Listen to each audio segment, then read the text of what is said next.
সিউড়ি প্রান্তিক রেলওয়ে নিয়ে সর্বত্র যেখানেই বীরভূমের রেল পরিষেবা সংক্রান্ত কোনো চর্চা হয়, আহ, আমাদের কাছে মানুষ সিউড়ি প্রান্তিক রেল কেন এখনো চালু হলো না সে কথা বারবার বলতে থাকেন। এবং খুবই দুর্ভাগ্যের বিষয় যে একটি প্রকল্প প্রায় 15-16 সাল থেকে লাস্ট 10 বছর তার বাজেট অ্যালোকেশন হয়ে চলেছে।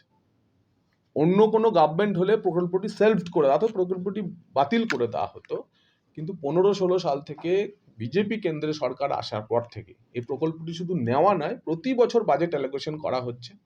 তার আগে পর্যন্ত তার নানা রকম স্টাডি ইত্যাদি হয়েছে। প্রায় 16-17 বছর এই প্রকল্পটি ঝুলে রয়েছে।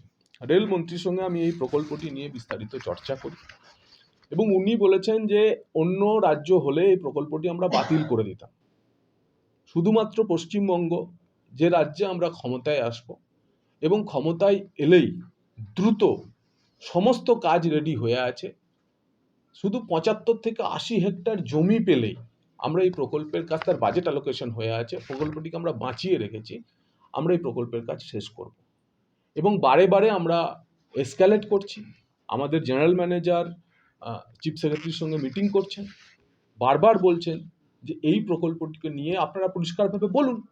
যদি বলেন যে না আমরা সিউড়ি প্রান্তিক রেলওয়ে প্রকল্প চাই না, রাজ্য সরকার যদি বলেন চায় না, তো সেটাও বলুন।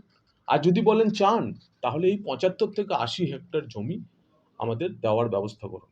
তো রেলমন্ত্রী আশ্বাস দিয়েছেন যে এই আমাদের রিপ্রেজেন্টেশন পাওয়ার পরেতে যে ঠিক আছে, আমি আবার একবার যাতে এই প্রকল্পটিকে গতি দেওয়া যায় তার জন্য আমি নিজে নজর দেব।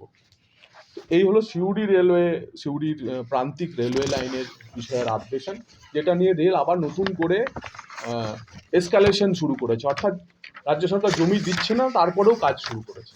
কাজে এই সমস্তগুলো রাজনৈতিক গিমিক ছাড়া কিছু বলে আমার মনে হয় না। ডেভেলপমেন্ট করার জন্য যারা রাজনীতি করে তো রাজনীতির পতাকা তাদের হাতে থাকবেই, তারা তো রাতারাতি অরাজনৈতিক লোক হয়ে যেতে পারেন না। আসুন না, রাজনৈতিক সবাই মিলে একসাথে, সব দল মিলেই আমরা এটা উন্নয়নের চেষ্টা করি।